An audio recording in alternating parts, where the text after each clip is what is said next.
Shalom, shalom, shalom. Breaking news, Bassangwa Congo.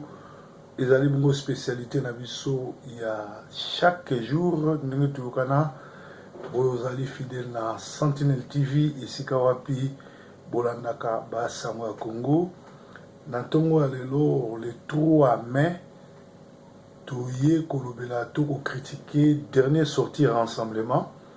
Rassemblement, ils ont convaincre les sociétés. Rassemblement batu ba lembi discours na bango mato ya batu comme ko sala pasi pe ba déclaration nous soit rassemblement et tindi biso to comprendre que eloko moko malamu ko sala na rassemblement te soki Kabila a récupéré pouvoir lokola Mobutu na tango ya parti état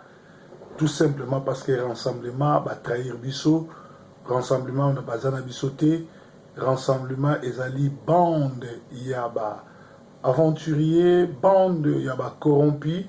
ezanango bande ya rassemblement de forces nulles. Pourquoi toujours bien en bande de rassemblement de forces nulles? Et c'est n'est pas comprendre très bien. Biso tozali ba tout ça la analyse. Boye bien que banda makambo rassemblement banda qui Papa Tshisekedi Azayina na profité to télémela qui m'a comme rassemblement parce que tout le monde qui était mboka est occupé ba Rwandais ba Ougandais ba na mboka ba tande ngwana to ko na bango ni na élection ni na dialogue e fengela ki to benga na bango. Alors na ngonga oyo bande ko na ngai mutu nyoso to ko sabino ke to na élection mutu nyoso to ko sabino ke ba corps ya le 31 décembre to télémela ngo to bunda to zwango azali kolali sabino vrai pongi ya ba bébé ali kolabo parce que bino mo boza suba na mikete pour comprendre que bateau ba ko signer ba accord ya le 31 décembre nde ba signer ki glissement ya Kabila parce que Kabila bibisa on a pour ça ki futa ba mbongo ba pour parler alaki ba pesi pouvoir et Kagame alobango bien banda na présidence de la République ti na opposition nous surtout ça la marakuna yemta dirigeant. Donc ce qui rassemblement les lots et la élection que bazo que nous ça la conclave pour se préparer pour la élection na éviter l'élection barosala nanani pe ce qui bazo comprendre était que nanga to seni ils allaient contre congolais attaque congolais mon côté après cette candidature, ceux qui saignaient Ali, Kabila Ali, Rwandais Ali, a gagné la candidature, on a ton élection, on a tout suite ok 2 fois dans l'élection, ça n'a rien donné et le fameux monsieur du rassemblement de forces nulles veut aller encore au 3e mandat, aux 3e élections et dans vos rangs, vous avez Moïse Katumbi, un juif zambien, ami fidèle de Kabila, quelqu'un qui défend, qui joue les jeux de Kabila, quelqu'un qui est avec Kabila, quelqu'un qui a déclaré qu'il ne peut pas trahir Kabila, et vous êtes avec lui et vous croyez que vous allez gagner les élections et vous allez battre Kabila. Donc, Nangonga, vraiment, biso bana mboka, bana poto, tozo makam na maboko, to compter sur rassemblement, tout arrêter de suivre ces rassemblements de forces nulles, il ne nous mène nulle part, au contraire, il participe et endorme les peuples. Le peuple congolais est devenu mature, ils ont compris les jeux du rassemblement et nous devons chasser et Kabila et toute la classe politique, y compris la Senko ou les Senko et les rassemblements. Justice et paix en conclave à Kinshasa, est-ce que c'est un bras de fer qui s'annonce entre Kabila et les catholiques? Alors, ils ont comme s'engagé que Batoubaye, Bazoluka Lix, il y a qu'au critiquer. Batou Lokola, il y a, dans la gamme, ils ont comme s'engagé, mingement comme on a Batou, il y a Palou, to Batou, il y a Ngwanda, bazana lix na banalise na bango ba critiquer rassemblement ba critiquer opposition à Congo bazobosana ke ngwanda na rassemblement na rasop na église catholique senko bazo jouer rôle moko parce que ngwanda azali très ngwanda za ndenge moko na MLC baza ba très esengeli biso tout ba congolais ya monde entier pe ya Kinshasa to sangana to stopper bango po baza ko travailler na Kabila soki lelo bata ngwanda bazo so lix ya ko critiquer rassemblement ya ko loba par-ci ko loba par-là ya ko déclarer boye to boye alors bazangi vraiment mayele to ba mayele mukuse parce que ngwanda o alobi azali père ya résistance et pourtant les biso to kima Kinshasa ngwanda azalaki chef ya Kabila ya sécurité il y a azalaki mutu oyo abomisa bato azalaki pe ministre ya défense ayebaka te ke Bisengema naza rwandais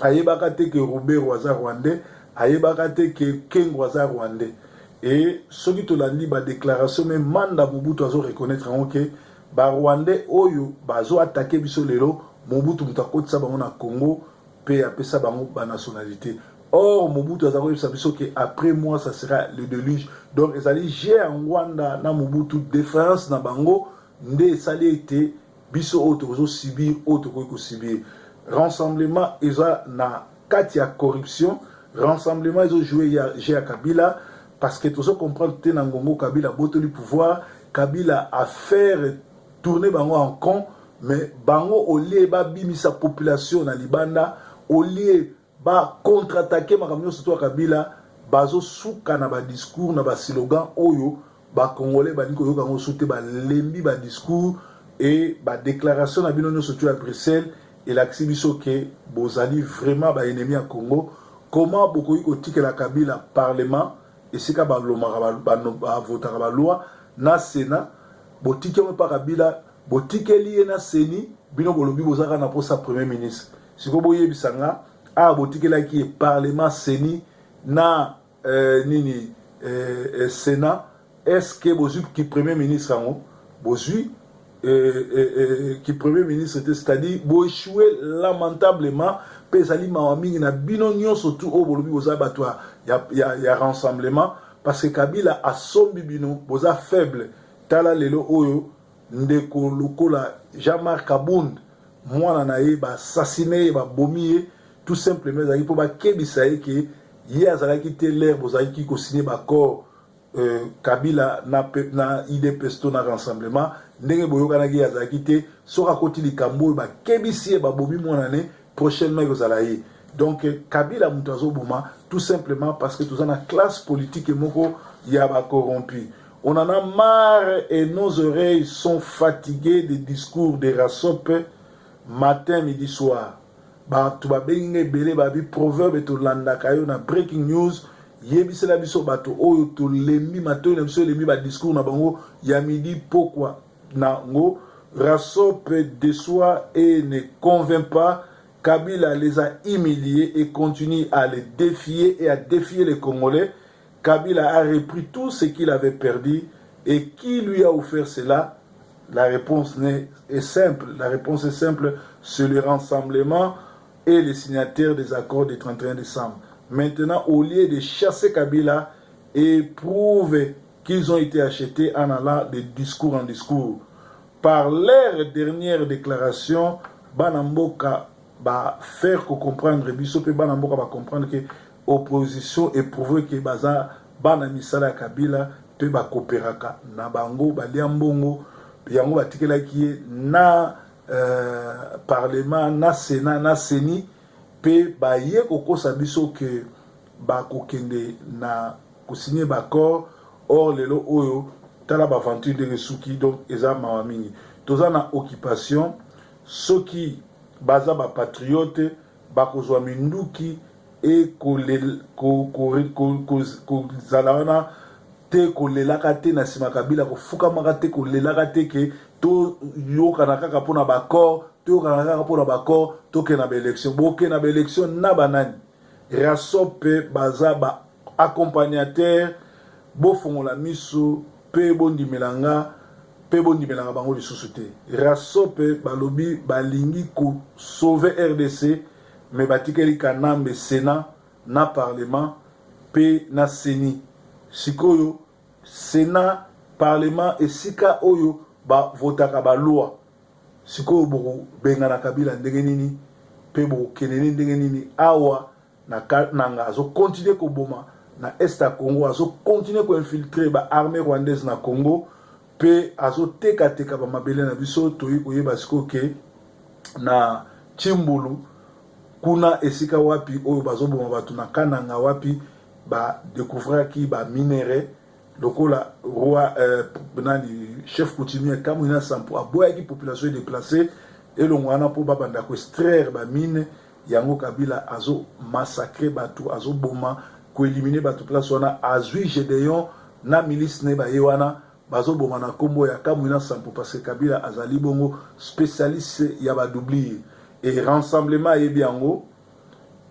opposition yebiango lokola ba solola ki bazoki ba mbongo bazo jouer rôle ya kolakisa ke on dirait bazo bunda mais en réalité eza nango eloko moko esi bayokana bazo sakana babomisi ba congolais ebele. Donc bandeko na ngai basango ya tongo ya lelo yango wana naza susu na quelques sango awa bauti kotindela nga na tanga yango oyo makambo ya soni bolimbisa ngai mpona publication oyo touti koyamba gouverneur ya ville ya Kinshasa André Kimbuta lelo na commune ya Masina alobi la population bonne fête du travail. Donc ça message ya lobby le 1er mai yaki le 1er mai c'est-à-dire fête ya le 1er mai alobi bonne fête du travail population bazongi ici toza ba chômeur misale zate Kimbuta agangi ebele ba miyibi batondi awa na Masina kimoyibi eza musala na bino nalandaka Molière bino Masina boza ndenge moko na bapaka juma chômeur azalaka te bomoni un gouverneur tata zoba na pays ya bazoba na pays ya occupation oyo akoki koloba makambo boye na miso ya bato population ekendeki koyamba ye ayebisi bango bonne fête du travail balobi basalaka te alobi boza bamiyibi toyeba bino boza bamiyibi eza malamu. Donc tellement ezali gouvernement ya ba escroc ya ba criminel pour collaborer na bango faut la muyibi to ozala incivique lokola bango yango moni libala na bango na rassemblement et simbi bien parce que batunyo surtout bazali bongo ba aventurier bazali pe batumoko ya mawatro. Donc nayoki pe batebele bazolo bake toujours la gouvernement Chibala en tout cas batu ba mama ebele ba benga ba bi proverbe yebisa bato tout ba journaliste ba sombi bango o baza ba incivique o bazo ba toujours la gouvernement et ça na mutu moko te azoze la gouvernement Chibala parce que gouvernement Chibala a déjà échoué et koya na changement te et ko mema pe loko moko te pe mutu moko te azoze la ngo oyo donc mutu moko te azoze la pays azoze la gouvernement ya Chibala parce que c'est échoué car il ne résoudra pas les problèmes congolais. Chibala peut-être à ça 2 mois 3 mois à Yibimbongo à Sominda comme à commémorer solution T et ça m'a mis peu de choses même si biso que dans autre temps les aba message ba tuba pesaka et par biso to tangi pour comment banda kuna bino ba yebisa un message en ezamulayi ba lobi la composition du gouvernement Bruno Chibala traîne la pêche miraculeuse au coup de billets verts et des promesses de strapotins ministériels n'a pas séduit les grosses pointures de la vraie opposition ou de ce que nous croyons qui est vraie opposition, restructurée autour du duo Tshisekedi, Félix et Pierre Lumbi. Certains, à l'instar de Freddy Matungu, le CNP, dynamique de l'opposition, ont mordi à la maison de PPRD, ayant reçu mission de fragiliser les rassemblements. Chibala se bute à un travail laborieux de débossage. Nommé le 7 avril 2017, après l'exécution en direct de Sami Badibanga devant le Parlement réuni en congrès, tous avaient devant le Parlement réunis en congrès et tous étaient illégaux et illégitimes. Tout laisse à penser que les choses allaient s'accélérer pour le Premier ministre Bruno Chibala, qui ne contrôlera rien et qui ne donnera pas de solution. Alors, sur le terrain, le Premier ministre a constaté que personne de son entourage ne veut de ce gouvernement, et Kabila a utilisé ses ordres que malgré Olengankoye a aidé Bango, Basala ba théâtre nyonso oyo, mais Olengankoye c'est un voleur, Bali Gomo n'a été ni na kati ya gouvernement, ni na sensa, ni na nini do Olengankoye a figuré. Alors, Bomona Gipe, Kisa Moubake, Kosaki qui va renommer Premier ministre, l'air arrive pour se rendre compte que Zaki Lukuta, il est ce Premier ministre, aligné pour aux années ministre dans le gouvernement. Alors, il y a PPRD, Bazo Sekasikoyo, Bruno Tibala, Baébike, Akochoué, et aux années qui sont côté, Bakomiko Seka. Donc, Tibala a achevé les consultations le 12 avril dernier. Il est resté au remplaçant de Sami Badibanga, qui est l'audience auprès du criminel qui se dit président du Congo. Alors, dans la famille politique du PPRD, on commence déjà à s'agacer. Le PPRD reproche à Bruno Tibala de s'être limité à une pêche infructueuse. Ce dernier n'aurait pas réussi à ramener dans ses filets de grosses pointures de différentes plateformes de rassemblement, notamment de G7, la dynamique de l'opposition et l'alternance de la République. En lieu et place, Tibala doit se contenter du menu fretin, à savoir les très versatiles Lisanga Bonganga. Par ailleurs, dans le couloir de la présidence de la République, l'on rapporte que le criminel rwandais Kanambe ne manifeste aucune intention de travailler avec des têtes d'affiche à la dissidence du rassemblement tels que Joseph Olengankoyi, Roger Lumbala. Il ne donne qui complique davantage le travail de Tibala, qui doit ignorer dans son gouvernement ses principaux soutiens politiques. Donc, Zakara Bassangwa Congo, le PPRD tente le tout pour le tout, à la fois désabusé et désemparé. Bruno Tibala se tourne vers le président criminel dont il attend un ultime sauvetage. Pas évident que Kabila vienne à son secours de sitôt. Pendant ce temps, les bateaux Tibala coulent sous les regards moqueurs de PPRD, principal parti des majorités, qui dit avoir certainement réussi son coup